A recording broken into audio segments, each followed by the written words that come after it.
Hello, everyone, and welcome to the Lizard Brains podcast. I'm your host, DJ Alessandrini. I'm joined by my co-host, Tom O'Gorman. Tom, how's it going today? I'm good. You want to know why I'm extra good? Ooh, why are you extra good? The live listeners and the video watchers already know. We got a sim race coming up. Bum, bum, bum, bum. We're going to plug it at the top of the show. We've never remembered, and I just clocked in. I'm so ready to go with it. You want to tell them what it is? Yeah, so we're doing 3 hours at the Nürburgring GP, the one with the fun chicane. Make sure that you know it's the one with the fun chicane. If you have to ask which layout that is, if you have to ask what layout that is, like you haven't driven the track yet. So it's the fun chicane, aka the fast chicane, aka the flowy chicane, aka the WEC layout, aka the fun chicane. The fun chicane. So it's actually called the Fun Chicane 3 Hour. And we're racing the Porsche Cup, we're racing GT4 cars, and we're racing GR86s. And part of that, we noticed that a lot of the newer to sim racing people, they were like stuck in the GT4s last round, and the GT4s are like actually probably some of the harder cars to drive in iRacing. And I felt bad. they were trying so hard, but those cars are so tough. So the GR86s are much friendlier. So if you've tried one of our races in the past and it was fun, maybe the cars were hard or whatever, the GR86 is a teddy bear. That thing is super easy to drive. So come out. Much improved, actually. This was not a Lizard Brains approved car. It was not. Yes. I still think it needs some tweaks here and there, but it drives so much more like a car than it used to. They like, I read a post of one of the iRacing devs, and it was like kind of his baby to like fix. And they only made a couple changes. It was like they got rid of like drivetrain loss of power. So that's why it's faster. And then they lowered the center of gravity. Those are basically the only two changes they made. And now it drives so much more like how those cars drive in comparison to how it used to drive. And it did. It felt like the weight was like at the roof of the car, the way it used to feel. And now it feels much better. I still think the tires, the way they interact with the road is a little bit weird. But it just makes it a little bit friendly to drive, honestly. So we have that car and then GT4s, because those are some of the most popular cars in iRacing, and then the newest, most popular car in iRacing, which is the new Porsche Cup car. Yep. So iRacing race. This race is sponsored or presented by Hooked on Driving Mid-Atlantic, which is the group that we went to VIR with. Great group of people. Broadcast by Sim TV. Prizes from Spicy Cat Racing. I mean, and it's Saturday, February 15th at noon. I thought it was Sunday. We'll keep everybody aware of it, but all the information is going to be in Discord if you want to join that, if you're not already. Sunday. Monster Jam. You said Saturday. That's why I keep saying Did Sunday. I say Saturday? Yeah. Shoot, Sunday. Sunday. I'm saying it like this, so you always remember, and our audience. And what layout is it? It's the Fun Chicane. There you go. I'm so excited. I loved our last race. Look, if you load up Nürburgring GP and you're like, I'm going to get some laps in to practice for this Lizard Brains race, and you get to the chicane and you're like, that wasn't fun. You're on the wrong layout. You're not on the Fun Chicane one. So, other than that, I'm pretty good. Can I tell you a story from today? Yeah, sure. Somebody said I was major quiet compared to you in the chat. Can anybody else attest that? Check it real quick live. Yeah, maybe Ryan has me turned down for some reason via Discord, but the levels on my side are fine. Cool. Well, while the chat responds, so today was my first ever day. I haven't told very many stories about my niece yet, but today was my first day babysitting by myself. How did that go? I haven't done that yet. So I was like kid gloved because my brother works at home, so he's in the basement. So if there's an emergency, we go downstairs and we get Brendan. But because I was there by myself, I caused my first babysitter snowball catastrophe. And I want to tell the story because it's very funny. I like how you say it's the first. Like it's definitely not going to be the last. It's not going to be the last. Yeah.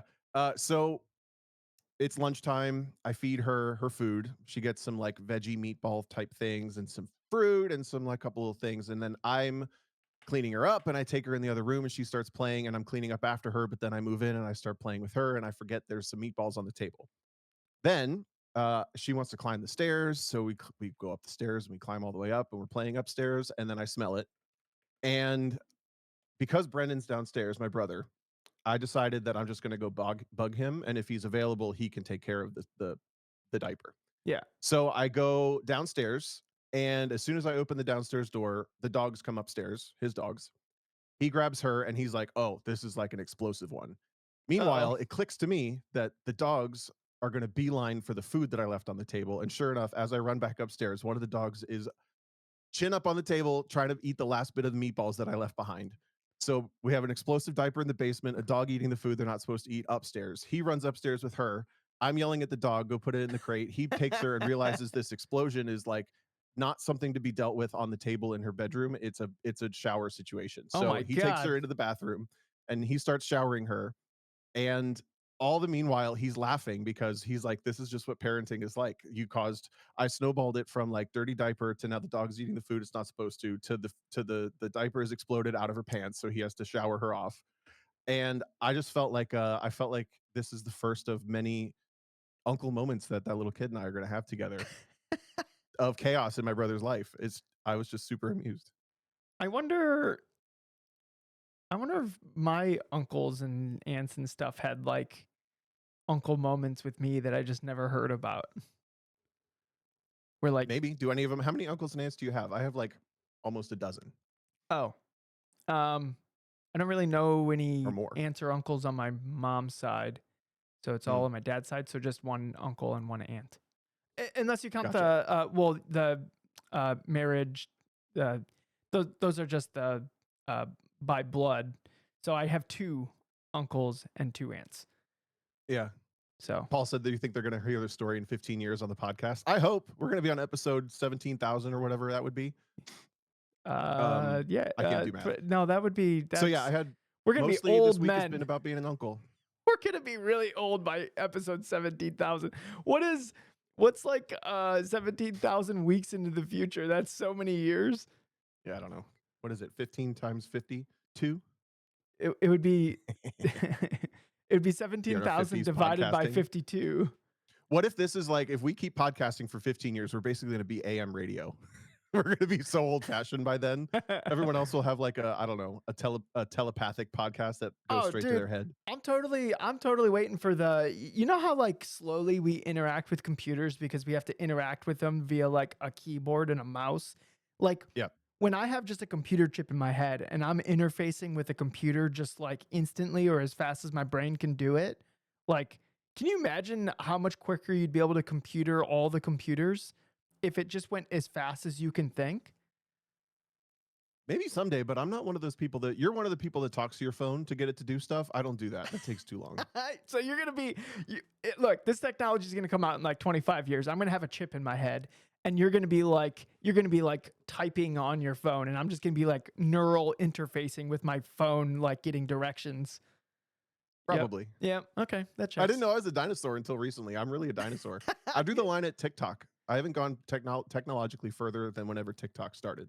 Okay. So yeah. So episode 17,000, we're gonna be really, really old, Tom, because that's 327 years from now. Yeah, I checked. We would be on episode approximately 900, Okay. All right. coming up on the big 1K. Anyway, how was your week? It was good. I'm trying to think of what happened during the weekend. I think I raced a bunch. Um, I don't think I really did anything There was a snowstorm, notable. right? Yeah, there was a snowstorm, but I didn't go outside. Like why would I do that? Like I didn't go outside till Monday because I went grocery shopping. No, I didn't go grocery shopping. Why did we leave?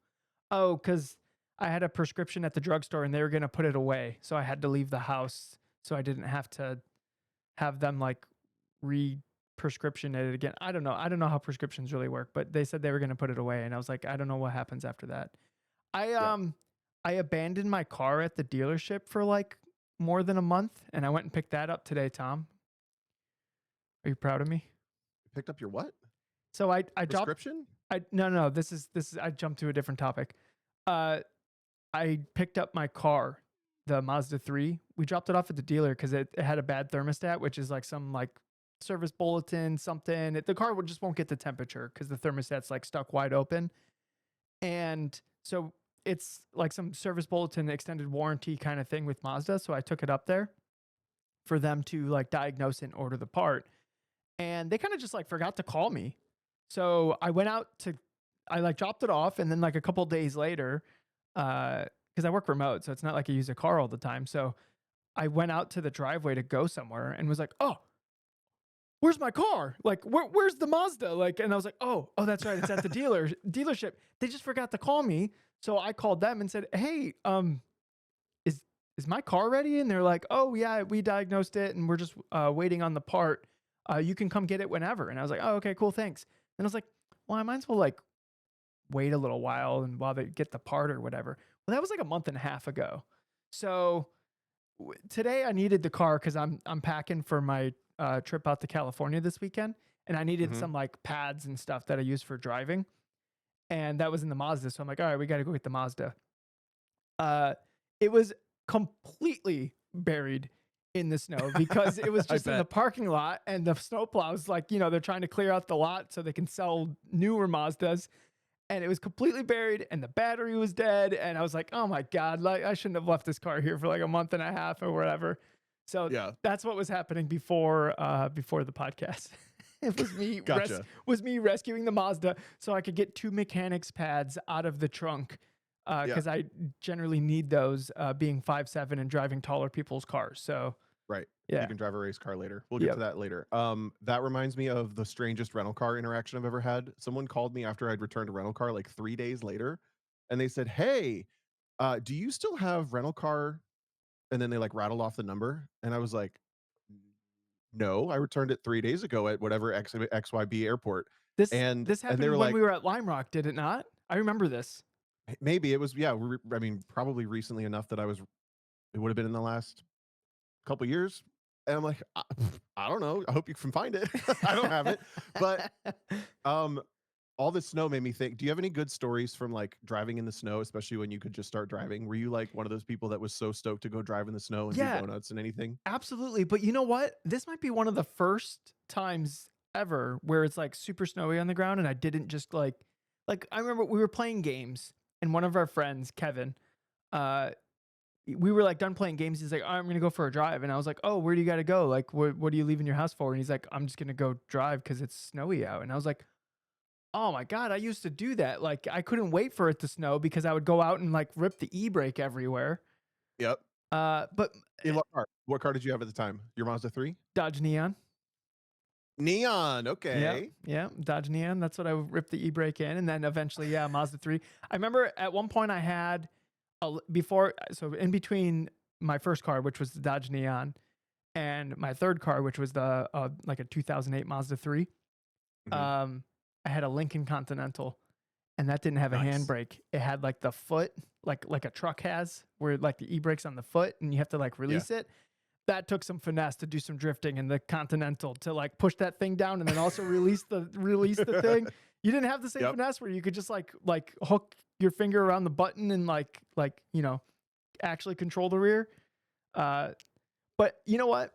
I remember when I first started doing that, that took so much concentration.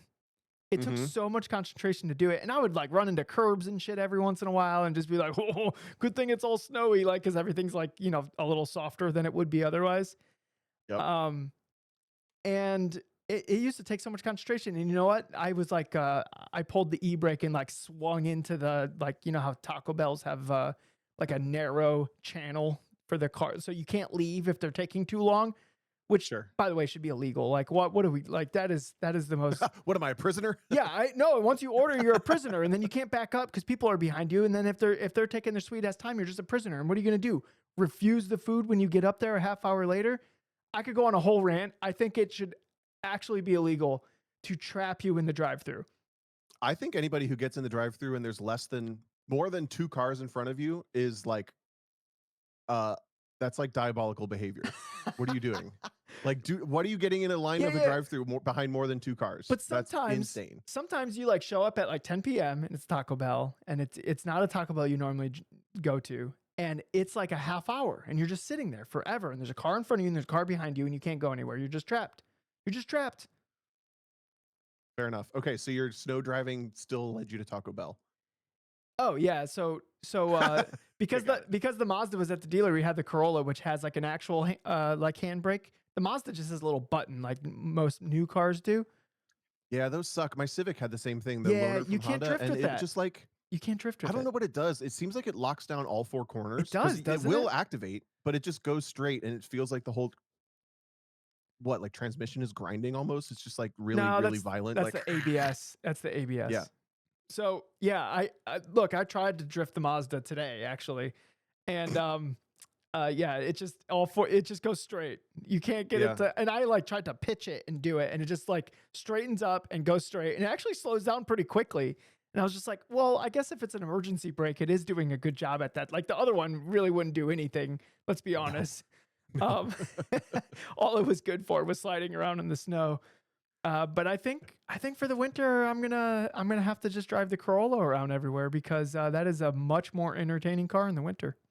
Yeah, it's kind of sad. I think I've gotten most of that out of my system. It sounds like you did too. When I was like the novelty of being allowed to and able to do that is kind Yeah, of worn off. And I don't know if it's because of being older or what, but I remember when the first year that I could drive, the first winter I could drive, we got this huge snowstorm similar to this. And my dad had a Jeep Cherokee at the time, which was ooh, like a 2001, 2002. So it was all-wheel drive.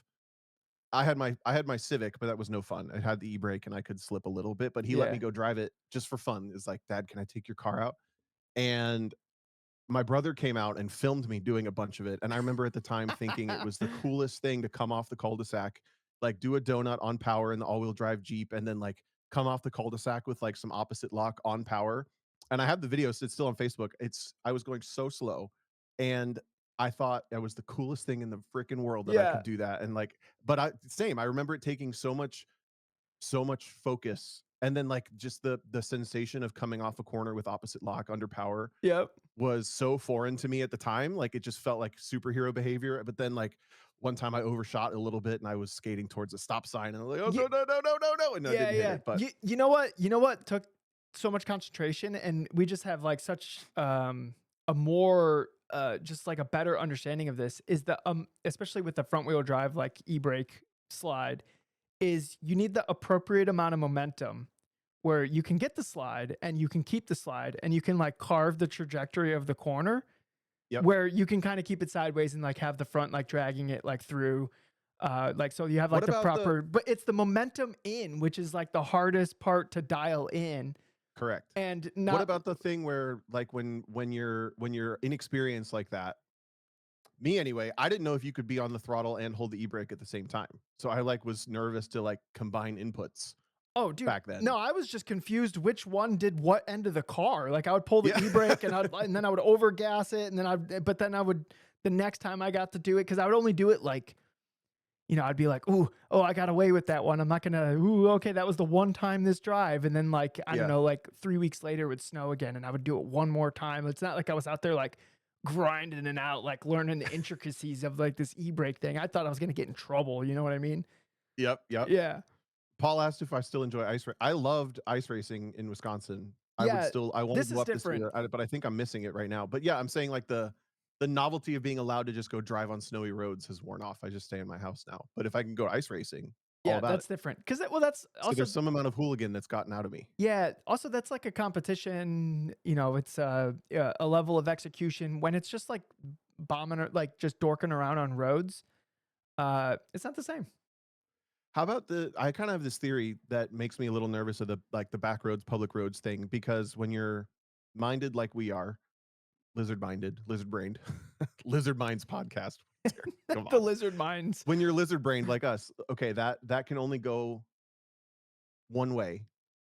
And that one way ultimately is like a mistake that probably you either get away with it or you put the car in a ditch or you like crash the car or you go off the You road, bend a right? Like rim or something. It because costs you we're gonna money. push the limits. Yeah, we're Yeah, gonna yeah. push the limit, push the limit, push the limit. And now that I kind of know that, maybe that's part of why I'd be curious if anybody else who's in their 30s or like has a little bit of an adult grow up period in their life already. Where like I don't I see the fact that if I go drive back roads even in the summer in the sun, like it's just going to result in me pushing harder and harder and harder and harder until that ultimately results in a mistake that has consequences. So I just I think choose to not it's yeah, because I would rather go balls out than exactly.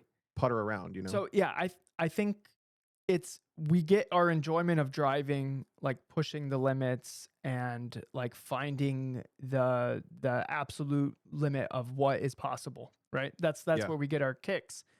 So then when you're kind of just dorking around on the road and you know finding the absolute limits is probably like really freaking dumb to do on the road with no gain, absolutely no gain, then it's just like, I'm just gonna get home. But you know, It's fun though. you do pull the I still do pull the e-brake like every Oh yeah, yeah. intersection.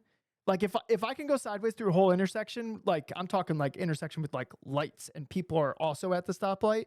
If I can go sideways through the whole thing, I feel like a boss. Yeah. Yeah. My brother and I had identical first car Civics, like a '97 Civic Coupe, both manuals, both with the pull up e-brake and stuff. And he was driving me home one day when it was snowing, and I yanked the e-brake on him in a small little turn, like coming into Yeah. our neighborhood, basically, and the back end swung around. At this point, I knew exactly what was going to happen, but he was brand new and he had no Yeah, clue. yeah, yeah. He was pissed. He was so mad at me for doing that. But that's yeah, I don't know. It made me Anthony, think of Kevin actually is what made me think of like if you have any good winter driving stories. I don't really have any other good ones. I don't think. I played in the Pilot a lot when I had that when it I snowed. I'll tell one story, but Anthony about me like sliding through an intersection, he just posted in the comments like, yeah, that's called a takeover. Which It's I true. found pretty Yeah, funny. yeah. All right, so He would know. He drives a G. my first serious girlfriend, by the time I got like proficient at like handbrake drifting, I would just do it all the time, and she would be in the car and she would think it was fun. And then one time she was driving and she went to go try to do it, but she didn't understand what I was doing. So she just like accelerated toward the corner, jammed the brakes and turned the wheel like all the way. And we just went boom into like some rocks that were on the corner of like an Oh intersection. no. And like she messed up her car. And I remember like I got like kind of spooked. I was like, whoa, what was that? What was that? And she was like super embarrassed. And I probably didn't like handle it super well. And it was like just this like big catastrophe of like a moment. And it's just because I'm an idiot. Like 100%. That's the only reason that like that accident, quote unquote, happened. I don't even think she ever got her car fixed. It just had like some cracks in the bumper. It was just like a Ford Escort or Yeah. whatever. It didn't matter. But yeah, I just remember that her just being super embarrassed, me being like unequipped to handle like that situation because I was embarrassed because she was just trying to emulate what I was doing, but she did it wrong. And like now we're in somebody's yard. Like, yeah. Yeah. Yep. But that's Did you catch the clip of the Monte Carlo rally this weekend, the WRC event, where the driver who ended up winning, and I guess he's making like huge waves right now, Ogier. He kind of messes up and gets the front end caught in a snow pile on like the left side of the rally stage, yeah. and it whips him into a fence, and then he like keeps his foot in it, but it drives him up into someone's yard. So he just drives like 30 feet up into someone's yard up this little hill, and he whips it around, and then he goes like ramming speed straight back at the berm and just whoop, explodes through the berm back onto the rally stage to get back on, and he Dude, still won the what? stage. I I'm haven't seen thinking that that's your clip. girlfriend. I It's haven't your seen that girlfriend. clip. It's a good one. Yeah. Dude, that's wild. The rally drivers are kind of like the motorcycle drivers of like four wheels, aren't they? Like, don't they give off kind of the same sure. vibes? For sure. For sure. They don't have any, they would have gone driving in the snow. They don't have that self-preservation that now we're talking about. Well, for them, it's practice, right? Yeah, it's fair. Yeah, they probably all drive That reminded me. Subarus and stuff around. I lost it. There was some other quick story I was going to tell, but Okay. I lost it. But yeah, oh, there was one time when I was I used to drive an E450 box truck for work. I was a medical equipment technician, and I had an older truck, so it didn't have traction control, and I could just drift that thing everywhere. I remember I would drift around the building when it would snow, and my coworkers would take videos of like me like being sideways in the work truck, I would just do circles around the building. So that was always a good time. One time somebody called in because I drifted a whole intersection and said that I was out of control. And then my boss went to go look at the GPS things. I was being told that I was driving too fast. They called and said I was driving too fast, probably just because the truck was sideways, but I wasn't actually going too fast. It was just sideways. Yeah. And so my boss got that complaint and then pulls up the GPS data to be like, "Hey, we got a complaint that you're driving too fast. Like let's look at it and see where you're driving too fast so like you can keep an eye on it." And there was no pings of me driving too fast. And I'm like, "I don't know. I don't know what the people are talking about. I don't know what to tell you." And it's just cuz I was sideways in like a Yeah, 16,000 your pound ground speed truck. was fine. My ground speed was fine, but I was completely, I Just was don't like, check the wheel speed, yeah, boss. yeah, I was at like 45 degrees. So, Yeah. yep. I remember this is totally different, but I remember last year at Road America when they did drifting. Pete Collins and Robert Thorne, I think, were both trying to get their ground speed as high as possible through the carousel. Yeah. And they were checking their ground speed and their wheel speed with their aims and their drift cars and stuff. And they were getting like 150-mile-an-hour wheel speeds, but they were almost clearing 90 miles an hour by the exit of the carousel sideways with like 150-mile-an-hour wheel speeds in their That's pretty drift cars. quick. Yeah. It just, that's moving. I remember my other story. I kind of have an embarrassing one of driving in the snow. Oh, Back when I was peak Tom and I had my Camaro, I went out peak in the Tom. snow. It was like it was snowed, but now it was just melting and it was just wet. And Okay. I still can't resist. Turn the traction control off when it's wet and you slide around a little. So I have my Camaro SS, and there's this turn that I can get to just from my parents' house where you turn right into kind of a shopping mall to get to my neighborhood. And on the far left of that side of the lane, there's a bunch of those posts that they use to like delineate sides of the road, you know, Yeah. those Yeah. little Yeah. plastic posts. Yep. So I come through that corner, traction control's off. I lean into the throttle, the back end comes out. I'm riding it out, riding it out, riding it out. And I realize I'm coming close to those poles. And as I like lift off, the nose grips and it pulls the nose straight into the first one of those little rubber poles. But Oh, because it was like 20 degrees out, it was rock solid. And I cracked the front end of the Camaro. If you remember my car, my yeah. SS had the ZL1 bodywork on it. I Yep. shaved off both the dive plane and the right side of the splitter on the ZL1 bodywork. Oh, It was fake no. bodywork. But I cracked and I was so mad at myself. I was like, that slide was not worth it. That was so It dumb. was not Why were worth you it. out there? And the whole time I had the car to the end, it had the cracks, like the things cracked off. It was so embarrassing. I I think always, maybe that's a little bit why I don't do it anymore. I always just assumed Danny Ko put those cracks in the bumper, but apparently it was Tom O'Gorman. Yeah. God, I missed that car. The guy who bought it, he put it in the wall at Charlotte Motor Speedway track night. The first session. Yeah, I was gonna say it was like his like basically his first drive in the thing, right? Yeah. So Yeah, I'm like, that's a big bummer. he did worse than I did. But yeah, that was really dumb of me to be doing that and then hit one of those things. Yeah, Um, what do you want to do? Do you want to answer some questions or do you want to tell people about our little project that's coming up? we can talk about the project and kind of just where we're at so far, and we're just our Yeah. thought is we're just gonna kind of take the podcast audience like through us doing something a little out of the ordinary. Tom, have you ever reviewed something before? Not quite like this. No. Yeah. So Tom and I are getting sent some like Logitech sim rigs. And we're gonna review a bunch of Logitech sim racing equipment because they just came out with a bunch of newer stuff, and they're trying to promote it. And I don't know how you know somebody that works at Logitech, but also they were getting a hold of the SCCA, and they wanted some people to review it for like an article or something that they want to write. So we're getting sent some Logitech stuff, and we're gonna check it out.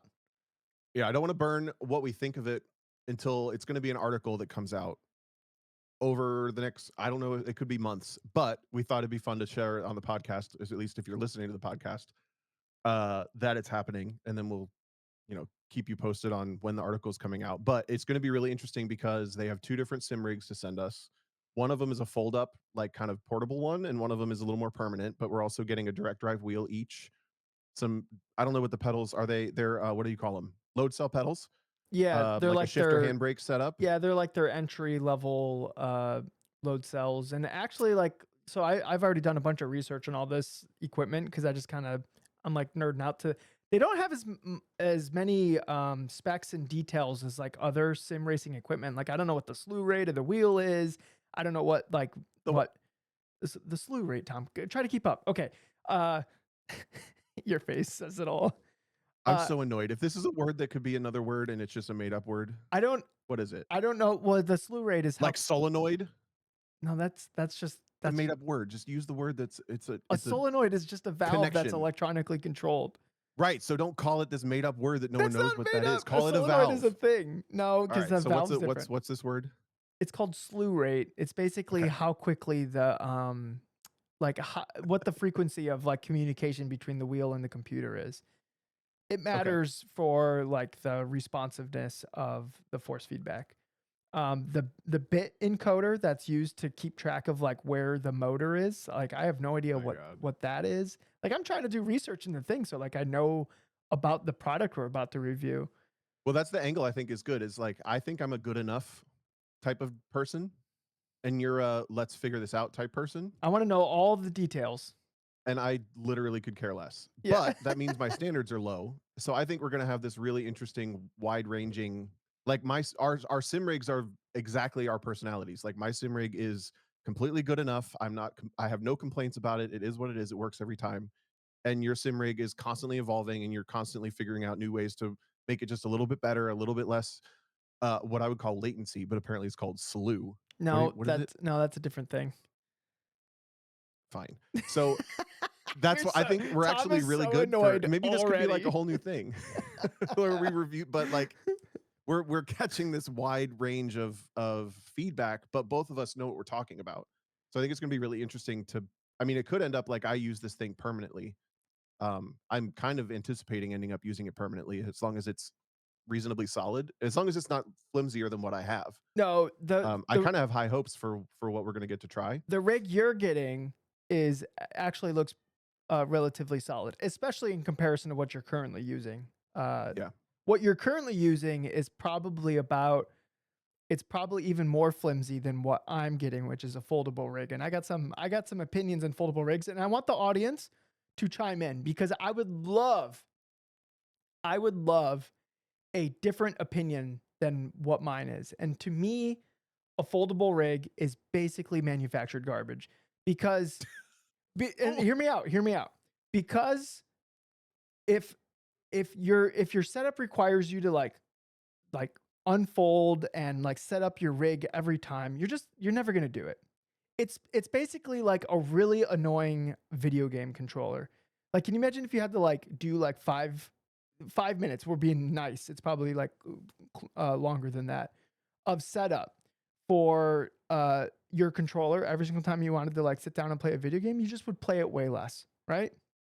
So Yeah. what I think is people buy the portable rig because they're low on space and they anticipate that, oh, this will make it possible. And either they jump in and they go, oh, this is awesome. But like this rig has weaknesses and they immediately upgrade to something else and they make the space that's required.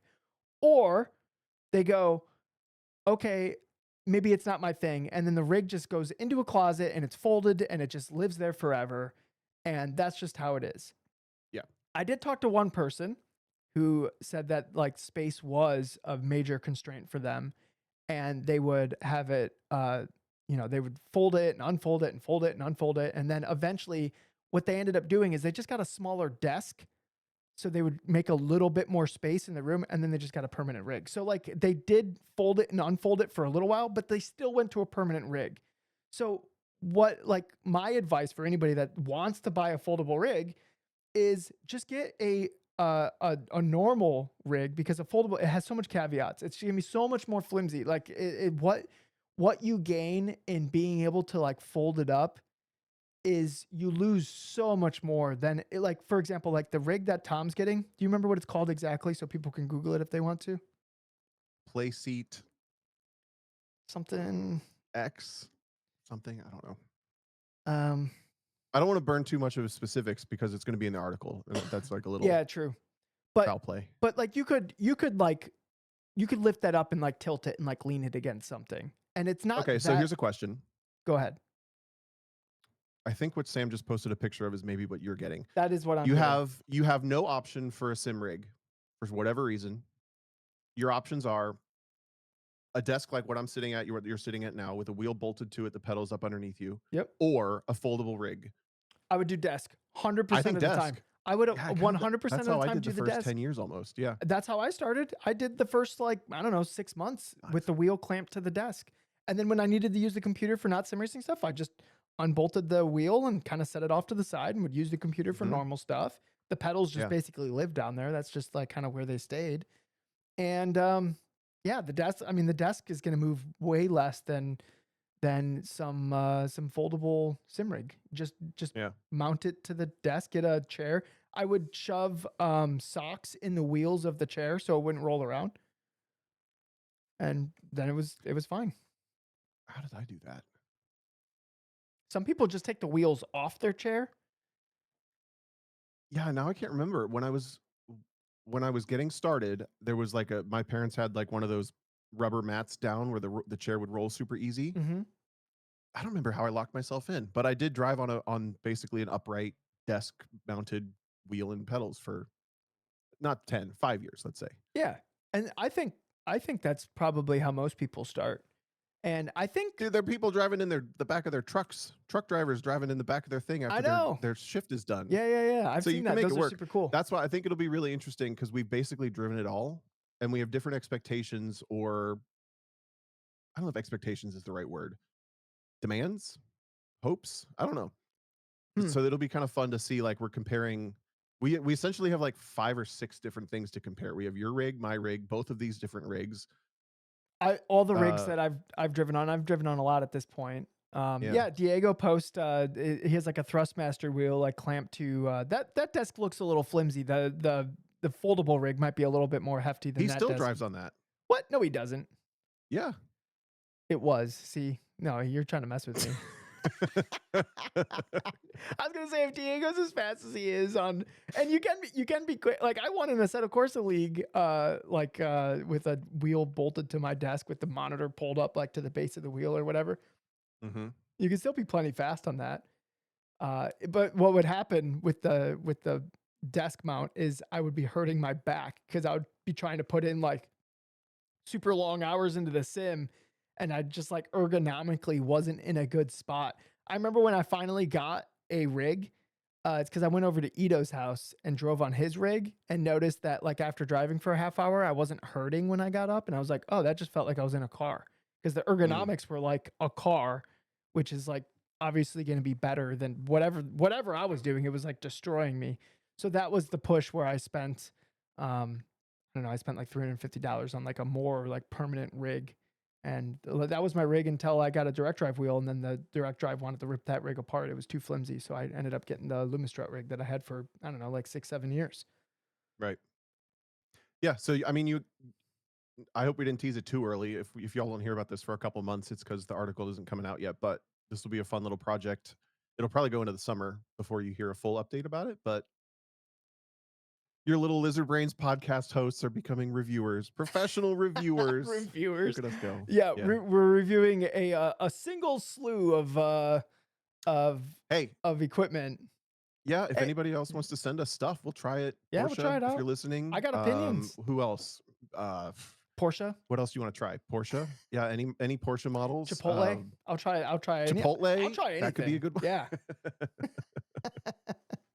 That's an interesting point, though. It's kind of funny. We both agree that having it mounted to your desk is better Yeah, I just think than. it would be better. I think foldable rigs, and like I said, if you have a different opinion, I want to hear it. I want to be informed when I give my feedback on these products. And maybe I'll be like pleasantly surprised. I'm totally ready for that too. It's like, wow, actually it would be perfectly acceptable to sim race on that rig, and if you feel like it works for you, then like it totally works for you. And I'm ready for that to happen. I would be pumped if that happened.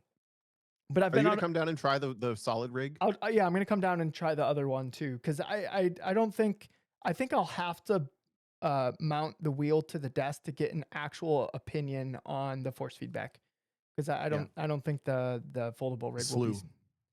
Yeah, I have to analyze the slew rate. Like that doesn't actually mean anything, but No, the slew rate. Come on, slew foot. You know uh, what that is when your foot tilts out? no. See, that's what that is. Why does slew also mean something different? Just call it the What is a connection rate slew or foot? Hold something. on, you got to explain to me what a slew foot is.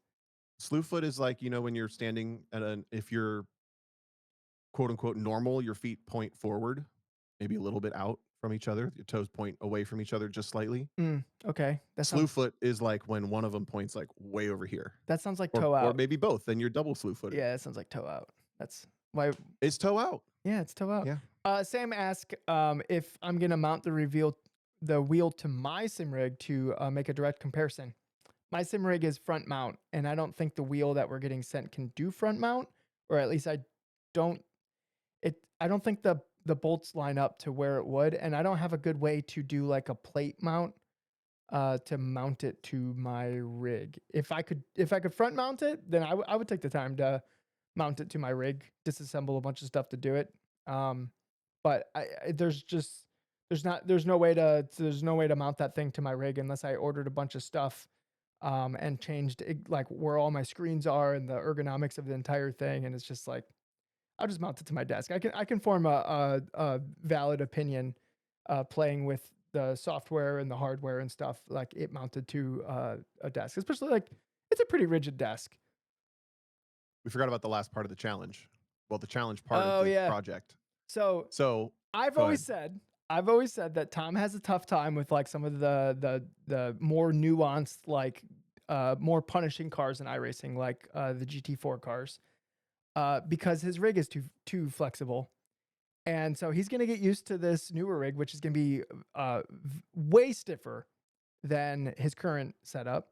And I'm going to try to get used to the foldable rig, which is going to be way not stiffer than my current setup. And we're going to have a race. It's going to be Tom versus DJ, GT4s. We normally know how that goes. A car I hate. Yeah. One of the car that I struggle with the most. Yep. We're going to have a battle and we're going to see how it goes. And you know what? Because the rig's so portable, +1 to a portable foldable rig, I'm going to throw that thing in the back of my car. I'm bringing it over to you. And we're going to do like a direct lap time comparison. Same settings, just different rigs. Okay? That's actually a really interesting idea. I think we should petition to have you drive on that portable rig for the Fun Chicane 3 hour. No, I'm not doing that. I'm too competitive.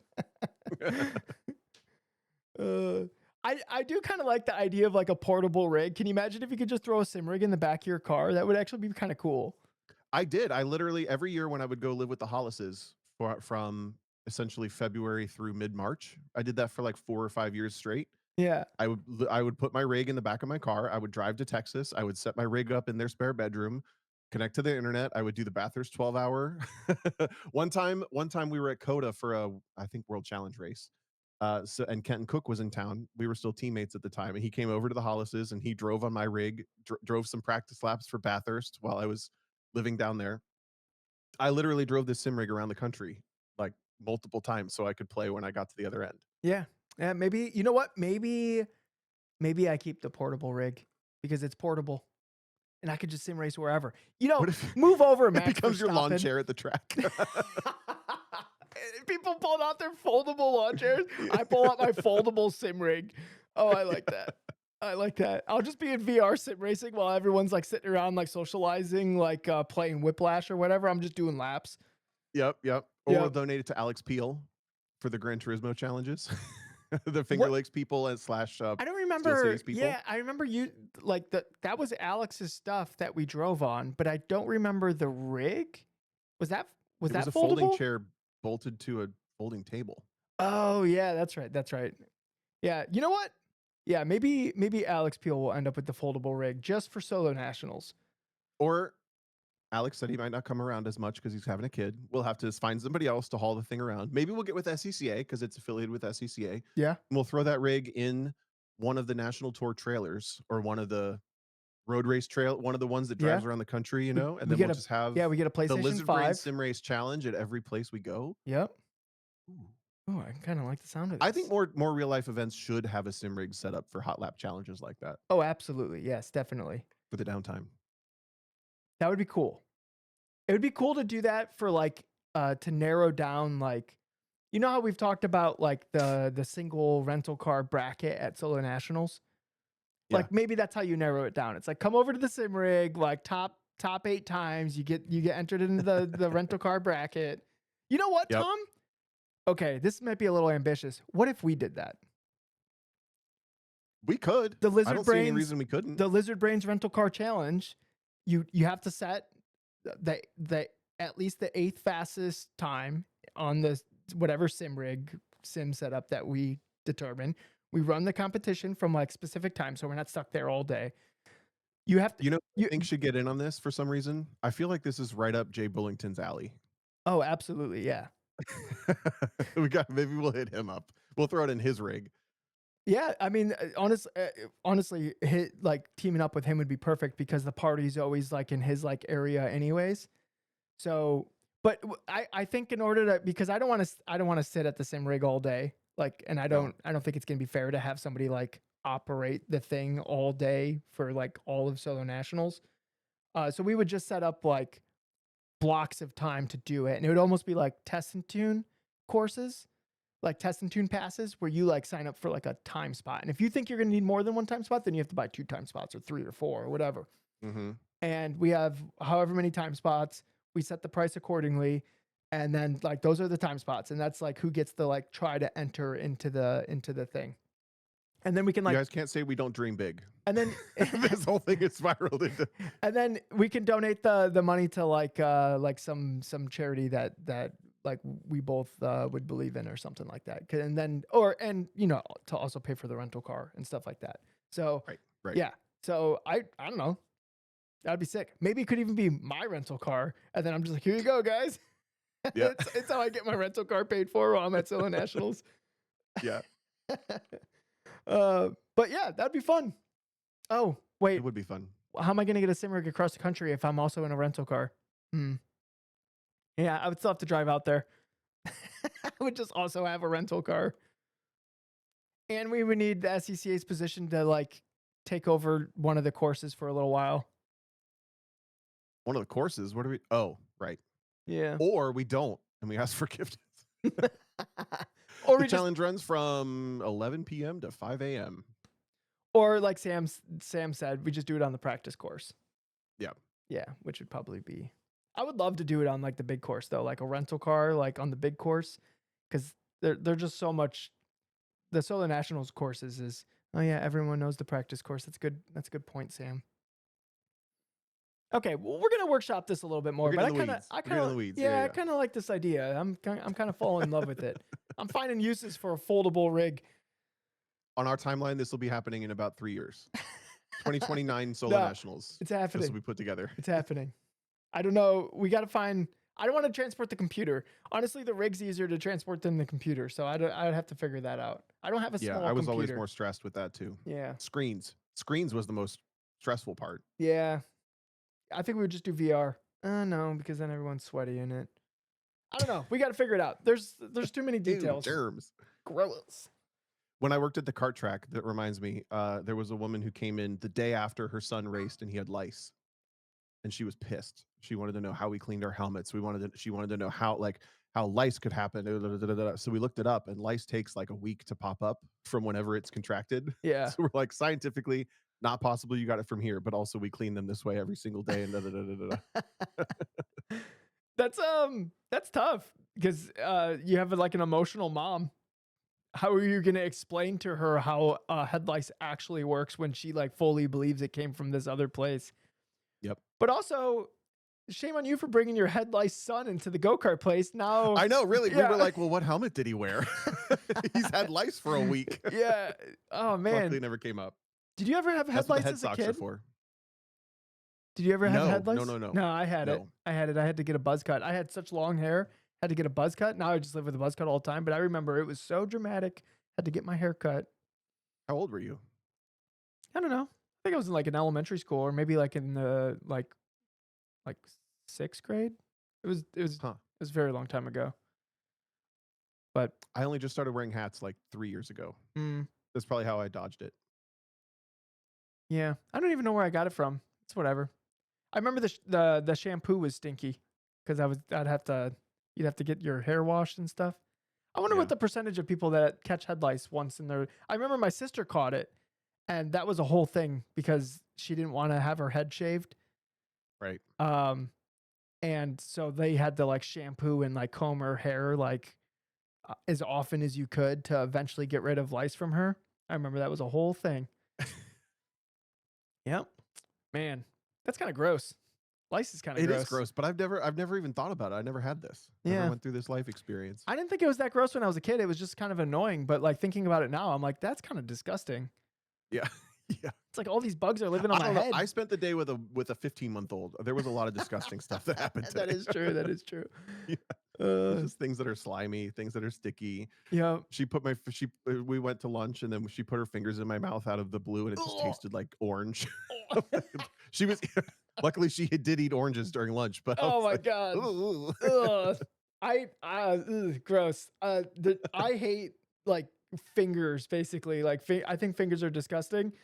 And Really? yeah, just like I'll see people Phalanges? like biting their nails and stuff like that. I'm just like, oh, gross. Like you think of all like the stuff that ends up underneath your nails, like Yeah. over the course of a day or whatever. Even and then even when you wash your hands, like if you have nails at all, like there's just so much stuff that just stays underneath the nails. Like if you ever like look, I'm sure there's somebody listening right now with longer nails. Smell under your Smell. nails. Ew. Oh, Yeah. where are we going with And this? then people are putting that in their mouth. That's what I'm Gross. saying. There's so much gross stuff under nails. Somebody has long nails listening to this right now. I want you to look at your nails and give it a whiff. And then I want you to write it into the Lizard Brains podcast. You want to answer some Uh, questions? I'm going to pull us out of this. yeah. What do we do? Ryan posts a vomit emoji in the chat. That's yep. All right. Yep. I lost the audience. Sorry, everyone. Okay, I'll hit the button. You ready? Yeah. Emails. All right, we'll hit this one first because we've been talking sim racing most recently. This is from our friend Pax.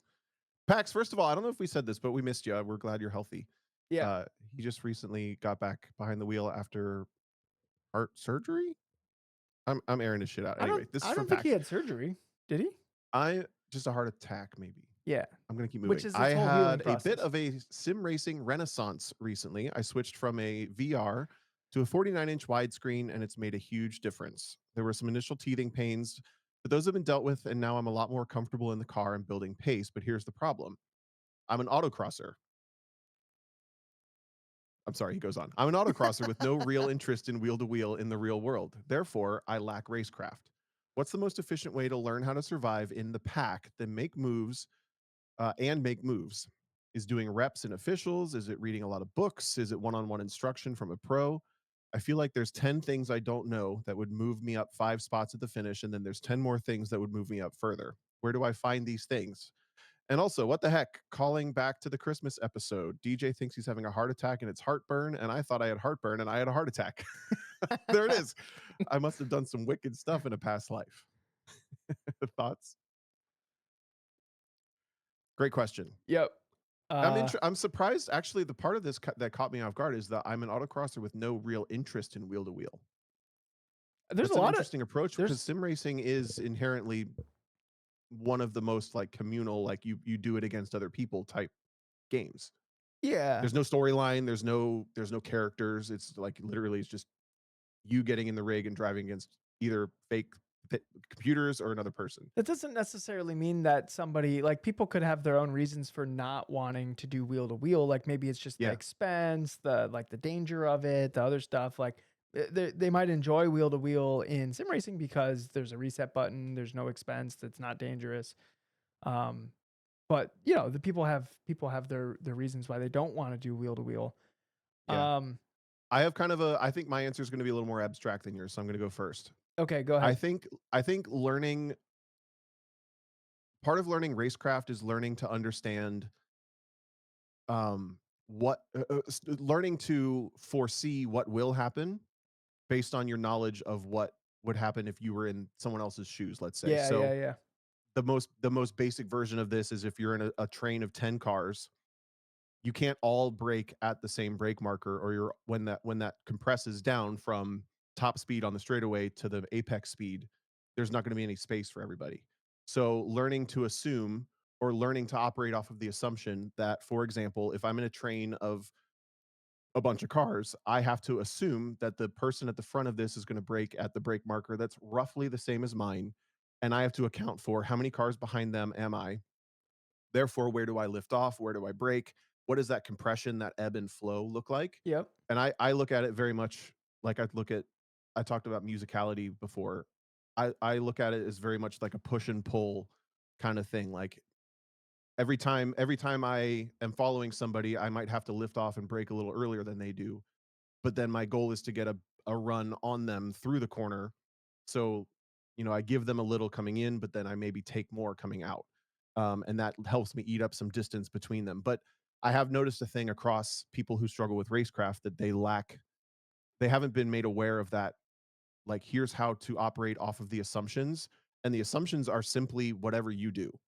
Yeah. And the closer you get to the front and the closer you get to the most competitive version of yourself, the more accurate you're going to be with assuming that what you would do is what the other people are going to do. Because Because as you get faster, they're going to be faster too. yeah, they're also They're more going to be better accurate. at it. Yep. Exactly. So to me, I don't know that it's much more complicated in like my first impression of this question than pay attention to, first of all, where your marks are, where what you would do is, and just start to make assumptions off of that.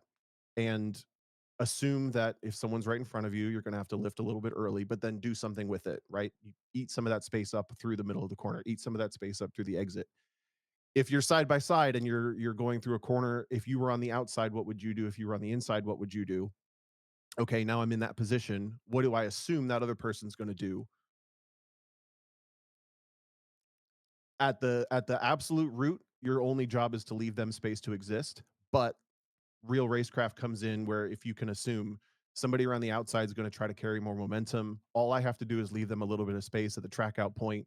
What are the ways that I can either end up either in their way or so that they don't have a run on me? It's basically like kind of zooming out from where you are and making guesses and assumptions of what would happen if you made these choices. And the better you get at reading things early. For example, you have a whole straightaway to realize, like, I'm 4 cars deep in this little train. I'm the car at the back. I'm going to have to back out of this early. But the advantage of backing out of this early means I'm going to have more space than everybody in front of me to eat them up through the middle and exit of the corner. That's a specific example of this broad thing that I'm trying to paint the picture of, is if you can operate these assumptions of that ebb and flow, you're probably going to gain time in racecraft quite quickly, I think. What do you think of that?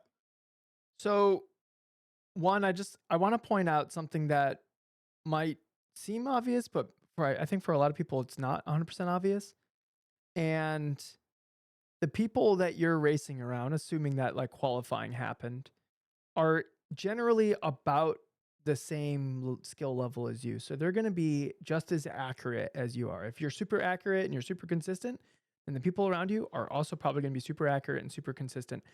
The level of racing that happens when that's the case is much closer, it's much more exact, it's more predictable because basically the same things are just going to kind of keep happening all over the place. But if you're not as exact and you're not as consistent, and then that leads to whatever quality time that you set, and all the people around you are also about as consistent and as exact as you are. So if you're still figuring out uh this driving stuff, and you're a different part of your journey, the people around you are going to be a little less consistent, just like you are. So you have to leave a little bit more margin. The propensity for mistakes are a little bit higher, so you don't have to like thread the needle. You don't have to race inch perfect because you're not inch perfect and the person around you isn't inch perfect. So like the racing in the back is going to be a little bit different than the racing in the front. And I know times where I've like botched quali and I'm like trying to like come through the pack.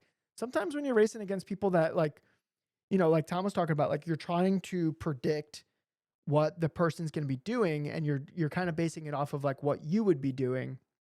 That works when you're around people that are like your same skill level. But when it's like a little bit of a break in the skill level, let's say like you know, you You're there. let's just say like uh like you set your best quality lap ever and now you're starting like somewhere where you normally wouldn't. You're like, I don't even know Mm. where that lap came from, but that lap is like you're not going to be able to do it again. The people that you're going to be racing with are going to be racing you closer than the people that you would normally be racing with, and that might spook you. It might be a little uncomfortable. So basically, what I'm trying to say is that what the wheel to wheel racing looks like is going to be different depending on what part of the grid that you're in. And knowing that can give you an advantage of like the survival aspect of a race, like giving somebody like we'll talk about. And we had an episode. It was episode 151. It was the actual art of racecraft, and we talked all about all sorts of different scenarios and how you can control it as the driver, as the racing driver, all this stuff. I think one thing that we neglected in the episode, like after we listened to it, that I thought of. So thank you for asking these questions, so I can address that. Is you have to give the amount of margin that is appropriate for where you're at and where the person you're going against is at. So if you're we've said like you don't need to know where that car is next to you, but you just have to leave them a space to exist. If you're not that accurate and they're not that accurate, maybe that space to exist leaves in a little bit more buffer, right? Like maybe you don't pinch them down to a car width at apex because they might miss it by half a car width and now you're getting spun, right? And that's no fun.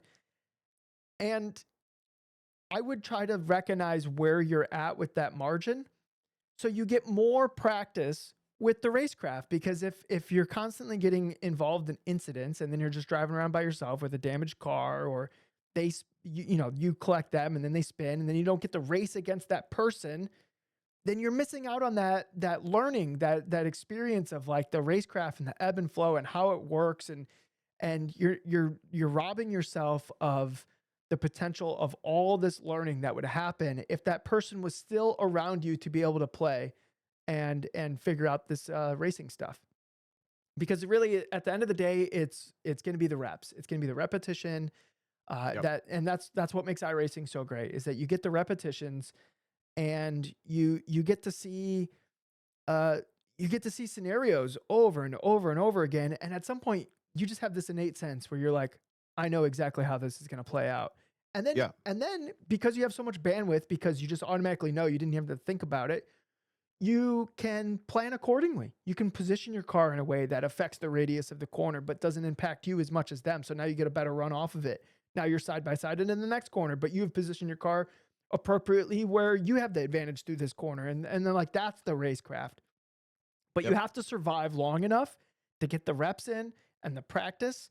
So you start recognizing those situations. And it is so much more fun than just doing laps, is like experiencing that like that the chess game of trying to outposition and get by somebody when you're just a tiny bit faster than them and they're defending well and they're not making mistakes. I love it. It's so much fun. Or if they're just tiny bit faster than me and I'm trying to like position my cars in ways where I don't get dumped, uh and I also keep them behind me and it's like a close tight race. I love that.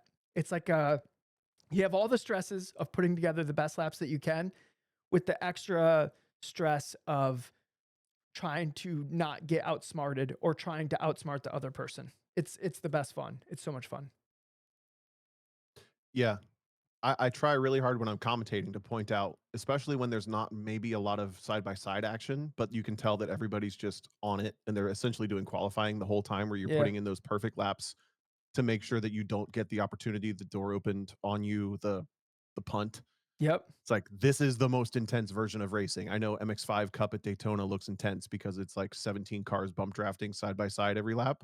But in reality, like if you're frantic in that, you're probably crashing within like a lap or two. Yep. But if you're in that in those people are probably pretty calm for the most They're part. But chilling. They're just you're chilling. single file and you can't make a mistake, or the person behind you gets that little bit where the door opens and now you're side by side and now you show that little chink in the armor. That's the most stress I ever get behind the wheel, especially if the person behind me has already shown me that they're a little quicker, a Yeah. little bit more on top of it than I am, And they know But it. yeah, like They know it too. They know that right, they're a right, little right, bit exactly. quicker. Yep. So I guess for my advice with the reps would be like, let's say if you're, relatively, let's just put you in MX5 rookies and you're at Laguna Seca and you do 3 races a night, 3 times a week. And by the third race on lap 7, you figured out like every single time I go down the front straight, somebody's going to poke to my left and they're going to want the inside of turn 2, which is the first turn at Laguna Seca. You can start to make those assumptions and do the reps and play with like what do I how, you're essentially dealing with the same scenario and the only variable is your choices. I don't know if that's a really nice practical example of what we're talking about, but I think about like basically any situation that you've put yourself in for any race that you're practiced for. You've probably seen it 17 times in practice. You specifically, DJ, right? Like Yep. you've done those reps, you've done those, like I kind of understand exactly what's could happen here. How many variables are involved? What are my choices? But it's all based, to me, it's all based on that assumption of what the other people are probably going to do. And then you just try to get better than they are at foresight I I and your choices. recorded myself doing Apex this race on Sunday, and just in case it was interesting, and it wasn't very interesting except the very last lap of the second race where somebody passed me going into turn 1 on the last lap, and I should post the video in our Discord. I posted it in the Apex this Discord. But during that last lap, I talk about what I expect them to do, how I can counter it, how I can set myself up for success, what variables like are at play for that to happen. Basically, I needed to make some space so I could get a run out of turn 16. It's on Sebring. So the last turn before you go to Sunset, which is the actual last corner of the lap. I needed to make space, but third place was right behind me, so I couldn't open myself for attack then, because then I definitely wouldn't win the race. So if they were right on my bumper, then like the calculus changes, because if I don't get a space coming out of turn 16, the draft doesn't pull me up. I can't really drive past the person. We just kind of stagnate like next to each other. So Yeah. I talk through all these things, and the reason why I know those things is because of the reps. Is because They've all happened before. I've done enough races on Sebring where I understand how this last lap plays out. And times where I've been beaten, I go to the replay and I look, what could I have done differently? What did I have control over where I could have maybe had my bumper across the finish line first? Like, did I need the inside on the last corner, or can you get it done on the outside? Oh, you know what? Maybe I need the inside. Oh, wow, this guy, another, a couple months later, it's another race in Miatas on Sebring, and somebody held the outside around me and they beat me. So that completely ruined my assumption of what I needed into the last corner. What did they do differently, right? And so now I learned a little bit more because somebody outsmarted me, somebody bested me, Yeah. right? So, but that's what I'm talking about with those reps is you'll think, oh, I have this figured out. I know exactly how this is going to happen. And then something happens that you didn't expect. Well, take the time to go understand why that happened. And then now you got that in your tool belt. Like now you're ready for that. Anytime you're in an incident, like go look at the replay. Was there something that you could do in your power to avoid the incident? I was coaching either yesterday or the day before, I don't remember. But me and this driver, we've been doing. He's like on pace, but racecraft is the thing that this driver's like struggling with the most. And we were talking about like the interplay into turn 1 at Lime Rock, and like they're always going to cover the inside. So how do you get around them, right? And it's very hard to get around somebody at Lime Rock, especially when they're just covering the inside down the front straight. And we talked about a bunch of different scenarios, like where you can kind of like squeeze them to the inside, and then you can pop, and then you have a larger radius.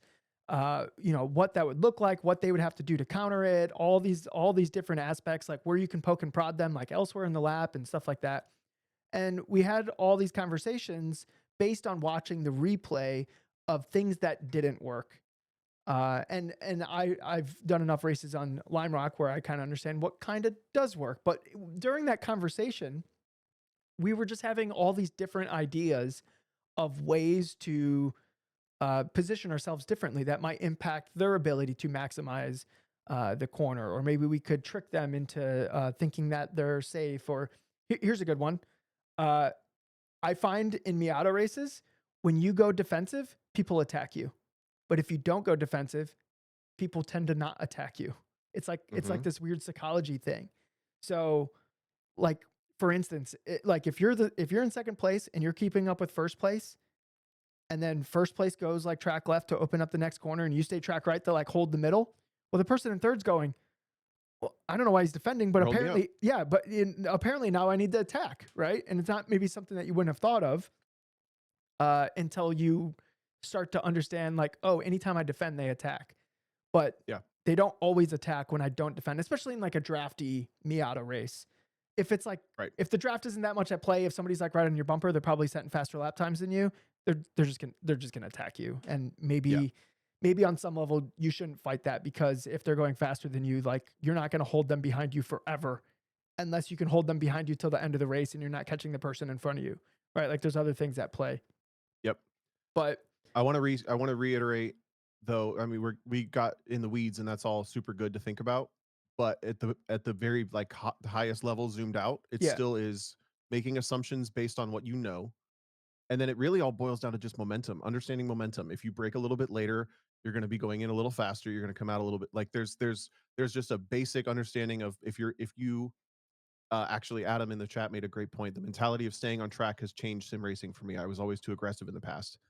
If you err on the side of caution, you will live to learn something from the exchange, yep. and you will be able to pay attention to, was my assumption correct, and how did that momentum play out between the two cars.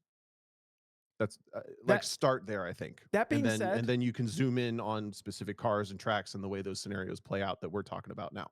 that being said, don't be so cautious where you're not learning stuff. Like Yeah, don't lay over, yeah, but like muck it up a little bit every once in a while. Like maybe you have to, hit the guy, maybe give him the chair. look, if you don't have to say sorry to somebody every once in a while, then you're not trying hard enough. Like you should have Yeah, to say sorry every once in a while. Sorry. yeah. Yeah. So but All right, do yeah, you want to do one more real quick, yeah, or did thanks. you have a thought? Sorry. Nope. Thank you, Pax, for writing that in. It was good discussion. So Hmm. did you unpin it? I did. Okay. Well, nicely done. We should do Uh Ross's question, maybe. right. Yeah, sure. Well, pick one. You do your No, choice. I'll do Ross. Hey, this one's from Ross. He says, "Are there any cars that either DJ or Tom have driven that were unexpectedly fun?" I already know what Tom's answer is going to be. I'm not looking for Miatas, Corvettes, or Mustangs, but more for daily drivers that actually handled surprisingly well. While they might never be competitive in the Mm. SCCA solo class, they're at least fun and preferably reliable. Should probably have features like the ability to completely disable traction control, vehicle stability, um, to not get in the way while still retaining ABS, and the option of having a manual transmission. I enjoy the idea of having fun cars like my Honda Fit that I can reasonably throw the keys to a friend to go co-driving with and not have to worry about the vehicle's competitiveness or my co-driver breaking something. Looking for future recommendations in this category that I might not have considered. I think a Honda Fit that's a really good answer for that because you would not expect a Honda Fit to be fun. It's a pretty fun street car.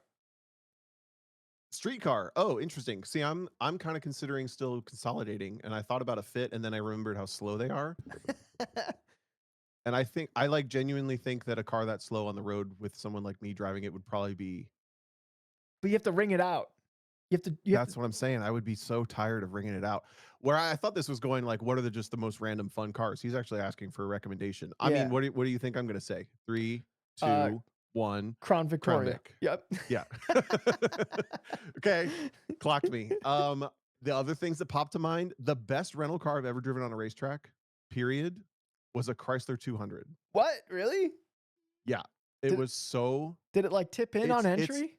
it's long wheelbase. It rotated like long and slow. It had a really nice nose on it. It was soft enough to like take every curb I ever wanted to. I drove it at not Roebling, NOLA, and I drove one somewhere else. Multiple different times I've driven Chrysler 200s on racetracks, and they drove great. Like I was so impressed with that car. That is impressive. It's not a nice, I mean, it's not a great car. Obviously, I think that No, it probably has there's a reliability reason that you don't issues see a and lot of them, but yeah. it was the best driving rental car on a racetrack I've ever done. My Honda Pilot, this isn't good for this answer either because you're not going to buy one, but the dynamics of the Honda Pilot I drove for 2 years were fantastic. It's like super sporty. Actually, the Pilot that I daily drove had the same. Let's see. Let me rewind. Do you remember when I had the rally SUV Honda Yeah. at Grid Life? So that car was just using the stock like transmission and differential stuff, the same as the street cars have. And if you put it in, I want to say snow mode, I think it was snow mode and then sport transmission mode, it had so much rotation off throttle on entry. Like you could just like completely throw the thing sideways into corners. It had a great dynamic. Anyway, I'm just waxing about a SUV. Do you have any? Tom just freaking loves Honda Pilots. You I really love do. weird cars like this. This is a great question. I also another car that I thought was super fun on a racetrack. I don't know why you'd ever have this problem to be dealing with this, but a Charger Hellcat is super fun on a racetrack. It's terrible, but it's super fun. Hmm. See, me and Tom have such different opinions on what's a great car on a racetrack. Unexpectedly fun. It's not great. It's Yeah. unexpectedly fun. I I mean, think I've been sorry, go ahead. honestly, like that ND Miata, like when the last Hooked on Driving day that we went to, I got to drive some pretty cool cars around VIR. ND Miata was really fun. I was kind of surprised how fun that car was. Boo. He said no Miatas. Boo. Yeah, he did say that. It was really fun. He did say no Miatas though. I don't know, guys. I don't think I've driven that many weird things on racetracks, to be honest. I took my F-150 out on a racetrack once, and it was terrible.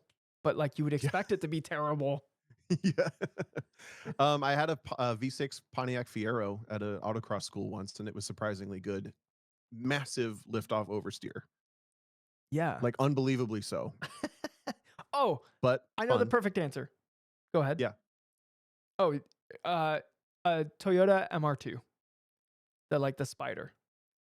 Yeah, but that's not unexpected, is it? Is that? I think it I is. guess it could be a little. I think it is because it's just strut. It's slow, but man, I tell you what, like that car is super fun to try to like set a good autocross time in. I've never had one on a racetrack. It might be a little hairy on a racetrack, but it was just that car is just so much fun. Like it feels like a twist.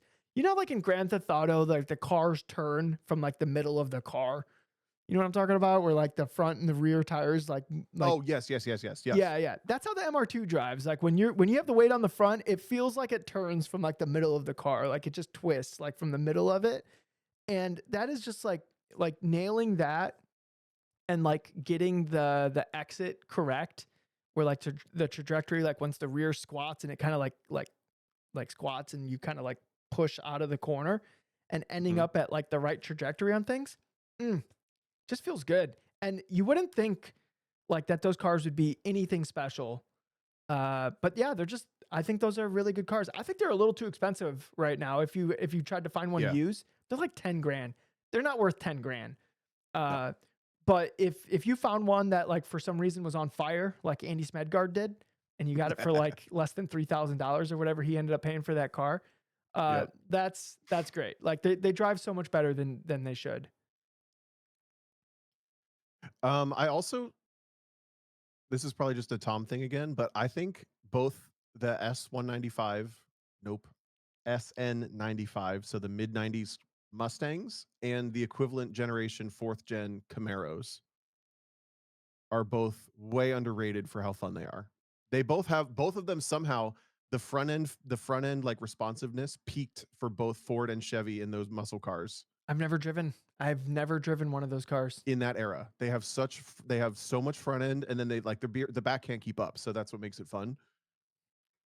Ryan said you just combined S197 and SN95. I did, yeah. You know what he means. I tried Tom's not a car guy to do over body here. codes. Damn. Yeah, the Catfish Camaro and the Blobby Mustang. Those Listen both here, have really Ryan. good front ends. This is Carlton McCar Guy, and I've just learned to deal with these two fools. They don't know anything about cars. The fact that they're trying to answer a car guy question right now it's part of the spiel with the podcast. Nobody actually expects them to know anything. Oh, geez, Carlton, that was a little harsh. People barely make it this far in. They don't expect us to know anything. I don't actually know what the listening statistics are. The podcast app doesn't really give me that.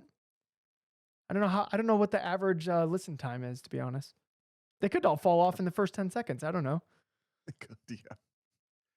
I love this question so much. I'm still racking my brain. What are some other stuff that I thought was super fun? I'm gonna have answers for this for like 3 more weeks. I I'm trying to think of like interesting autocross cars that I've I driven. drove a but Ford Probe once, and that Did was you? really fun at NCM.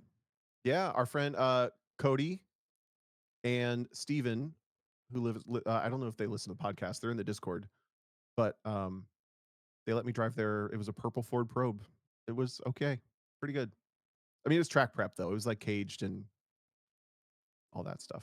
I will say I drove a Subaru Forester that had a bunch of WRX stuff on it in a Lemons race once, and that car actually drove pretty good.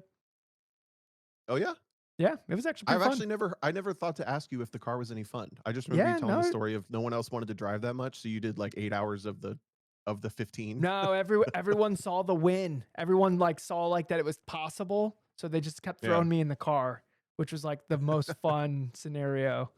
Mm-hmm. Yep. It's fun when Any you last when Saturns? it's a 14-hour race and you drive more than half of it. That was a great time. Yeah. Yeah. Yeah. Yep. All right. Well, I hope that. I mean, I wouldn't buy any of those cars, but I hope that answered your question. Yeah. What about one Except that you a would Crown buy? Vic. I would buy a Crown Vic. Get a Crown Vic. You'd buy a Crown Vic? I'm trying to think of like something that I would buy.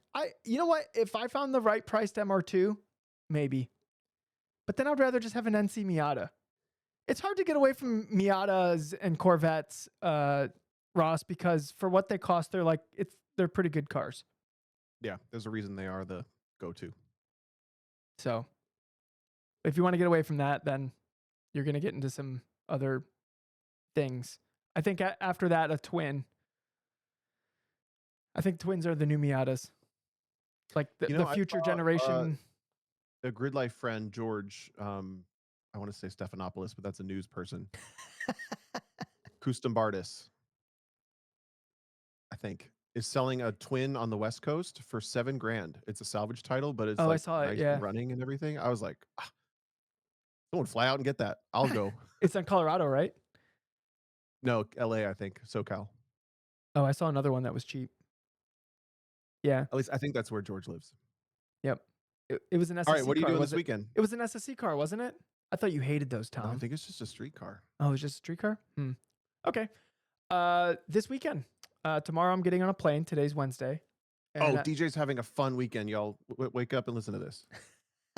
Why do you think people are asleep? I don't know. Chop, chop. I'm going out to drive Charleston Peak. I'm coaching. And I'm coaching a husband and wife. So I'm going to be coaching both of them. And they also brought a car for me to drive on Saturday. I'll be doing like a time trial on Saturday, but I'll be coaching them on Friday, Saturday, and Sunday. I'll be driving on Friday to like do data laps, and then I'll be competing on Saturday. But it should be fun. It's with the Porsche Owners Club. Mm-hmm. So I'll be driving Spec Boxer and then GT5 Boxer. I don't know exactly how their classing works. I don't even know if GT5's fast or not. I think it's like mid or like high 200s or mid 200 horsepower. I was just told that the car was like tuned to fit into GT5 better because it had to get a little slower or something. I don't know. It's going to be fun.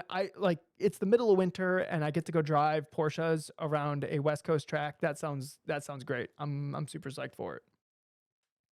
And I'm curious to hear your thoughts about Spring Mountain. That'll be fun. Yeah. So me and Tom have driven Charleston Peak in Assetto Corsa, and it seems like it's a pretty fun track. So yeah, I'll let everyone know if they should make the trip out to Charleston Peak. There's only like 90 people signed up for the event. I thought there'd be more. So I mean, West Coast Motorsports is just so weird. Yeah, I just thought like it's all spread out. It's all sectioned off. Yeah. Yeah, I don't know. You see Chuck Wallace for sale? You want to buy it? Ooh, guys, we need to sell more stickers. Me and Tom want to buy Chuck Wall. Yeah.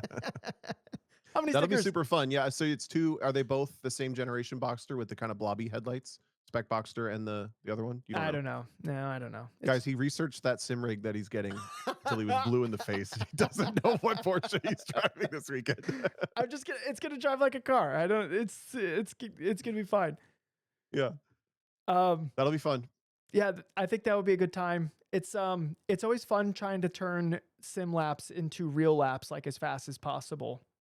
Because you can't go out and you're like, oh, I'm gonna need like 2 or 3 sessions to like dial in this data for you. Right. That's not how that works. Like you just got to go out and you have to set like a representative lap of what can happen. And if like the only laps you have is in sim, and then you get out there, it's like you better have done your recon, right? Like you better know kind of what you're aiming for before you get there, and then be able to apply it like right away. I have some Yeah. questions for you, Tom, So, because I've traveled with a helmet before, but it's always kind of a pain. Like, what do you do? What's your? I'm actually checking a bag this time around because I'm bringing a bunch of pads to make sure I fit in the car, because I'm shorter than both of the people whose cars I'm going to be driving, so I'm bringing like a bunch of pads and stuff to fit. So I'm checking a bag, but the helmet is such a pain in the ass to travel with. What do you do? I haven't checked a helmet in a long time, but I have a carry-on bag that fits my helmet, and I just pack it full of clothes, the helmet. And then it takes up the space in the bag that normally would just, it fits a bunch of t-shirts and underwear and stuff. So my old helmet, which had a slightly larger shell, it was ST5. It was the largest shell that I had because it was like the large plus. This shell should Mhm. be a little bit smaller, but that one literally wouldn't fit in the carry-on spot. They Just have the hidden helmet. compartments and stuff. If it doesn't fit, then they have like the planes where it doesn't fit in the overhead compartment have lockers and stuff that if it's like you go to the flight attendant will see you struggling if it doesn't fit and they'll offer you, here, put it here. Okay. I have traveled with my helmet bag outside of that, and I put it under my seat because it typically doesn't fit. You're right; they're typically a little too tall for a overhead compartment. Yeah. But if you're checking it, I don't know I'm that I'd check my helmet. I'm I not think checking my helmet. I'm not checking the yeah, yeah, helmet yeah. because So I what are if your options here? You're checking a bag and you're bringing a backpack. yep. Well, you can get 2 carry-ons, so bring Yep. your helmet One's bag gonna as be the well. helmet, one's gonna be my backpack. Yep, I got that. And then all Yep. my clothes are gonna be in the checked bag. And then I have like stuff that I don't need to drive a car. Like I can run to like Home Depot and get a bunch of like stuff if I need to. Yeah. Like Yeah, if my exactly. checked bag gets lost. So I'm not really too worried about that. But I can't like run to Home Depot and get another helmet. You know what I mean? Yeah. So that That's why comes I with wouldn't me. check it. Yeah, that comes Um, with me. I don't know. I think maybe I'm a little bit like too experienced with the traveling things, but they accommodate you. Like they'll figure it out. Okay.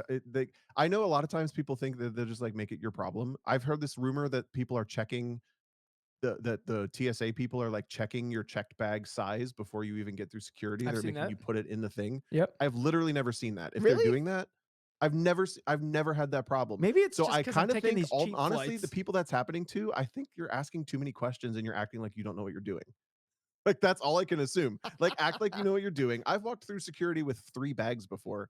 And if you just act like you know what you're doing, See, I've and then seen you them get to the stop bag. people. I've seen them stop people that look like they have Tom O'Gorman confidence, and they're like, "Oh, sorry, who's that?" And then the guy will even lie through his teeth and go, "Oh, this is my wife. She's still in the bathroom." And then they go, "Well, you can wait for your wife."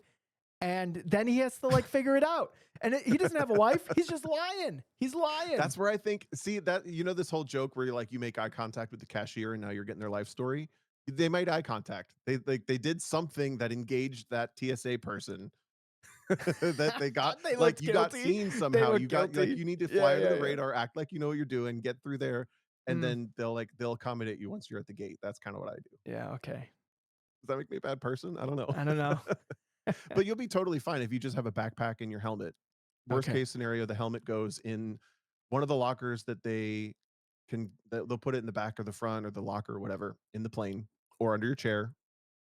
If you're That flying across the country, it's going to be a big plane. You'll be able to fit it in the overhead. Devin says making eye contact with TSA could lead to several new life experiences.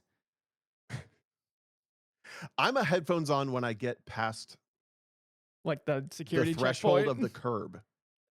What- And then I take them out at security and I put them back in. Like that's how don't talk to me I am in an airport. Don't look at me, don't talk to me. I don't want to be your friend. I don't want to know anything about you. Like I want to be completely invisible at the airport. Do that. I'm not like that. You could be. I could be. I could try it out. but then I might look like out of my comfort zone, so I'm gonna look uncomfortable. So then they're definitely gonna stop me. Yeah. You're trying so hard not to talk to somebody. You're like, there's a bead of sweat down your forehead. And they're like, what He is that looks guy? super He's got nervous. some stuff going Yeah. on. He'd be like, something's up with this guy. He looks really restless. Was that your only question for traveling? Yeah, I feel like somebody in the audience has to like have a good way to like travel with the helmet, or like at least a good bag, because my helmet bag like is not a great bag to like travel with, because it's like a motorcycle storage bag. It's like what you like Yeah. have in your house. So like I'm traveling with that. So like if somebody has like bag recommendations that they throw their helmets in or something like that, like because I want to be a little bit more proficient with the traveling, because I feel like There will be more. yeah, I feel like I'm just not very proficient in how the helmet. It's really the helmet, how the helmet gets like place to place. Also, I don't have a good place to put the head and neck restraint. So that's going in the checked bag, Yeah. which sucks if like the checked bag gets lost, because that's a $1,200 thing. But I don't really have another way to bring it. I think the head neck restraint and the suit are way more annoying to travel with Yes. than the helmet. Yeah. Those take up way more space. But Yeah. yeah, I mean, I'll send you I just have a Samsonite travel size bag that it fits the helmet. It's soft shell. So the helmet doesn't fit perfectly. It bulges a little bit, but easy. The one I don't understand is, how do people travel with a full size like they have a full size race gear bag? You know, like they have it's like a Yeah. full size suitcase and they travel with that. I could never do that. Ryan That's in the like chat that's so much says- extra money. Ryan in the chat says Chris Drum swears by his Sparco Tour bag. he's- That's the bag they're that you're sharing talking one of these about. types of bags. I have one of these. I don't know how you travel with it. It's so big and unwieldy. Is that the one that and Devin's unnecessary. sharing? I mean, it's basically like $50 of check bag extra, or well, minimum. Are you Yeah, talking about the one that it's just Devin's huge. sharing, the LVRY bag? Anything that size, anything that's like full luggage sized. Well, I don't understand how people can travel with race gear like that, because it just sounds so like you're just paying for constant check bags.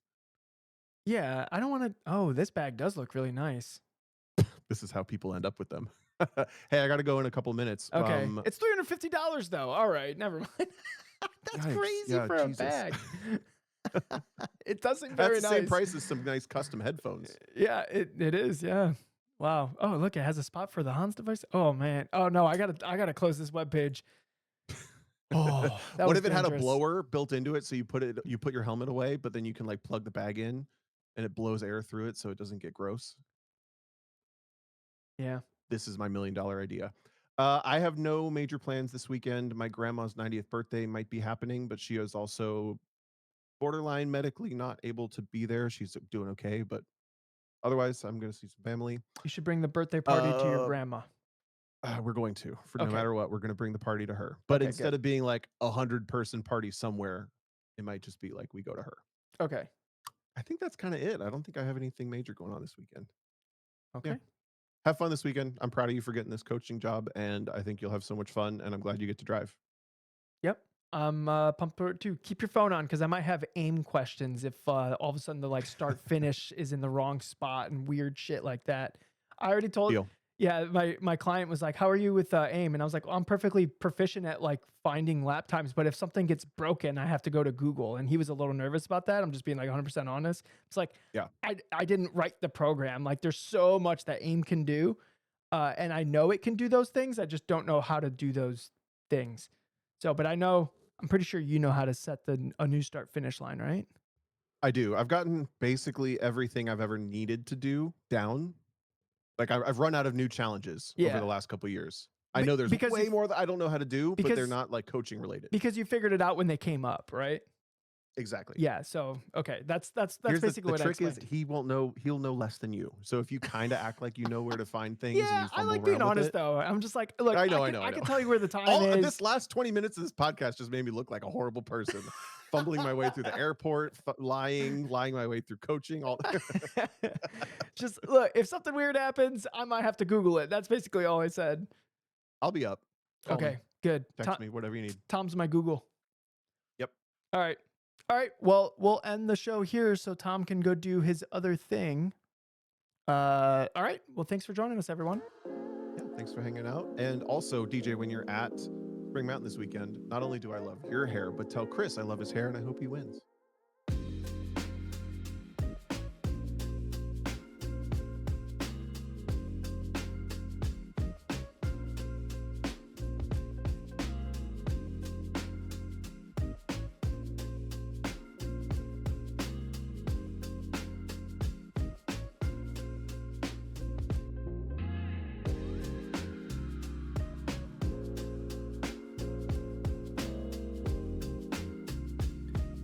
Spicy Cat Racing carries Sparko bags for helmet stuff, apparently. So maybe check out spicycatracing.com.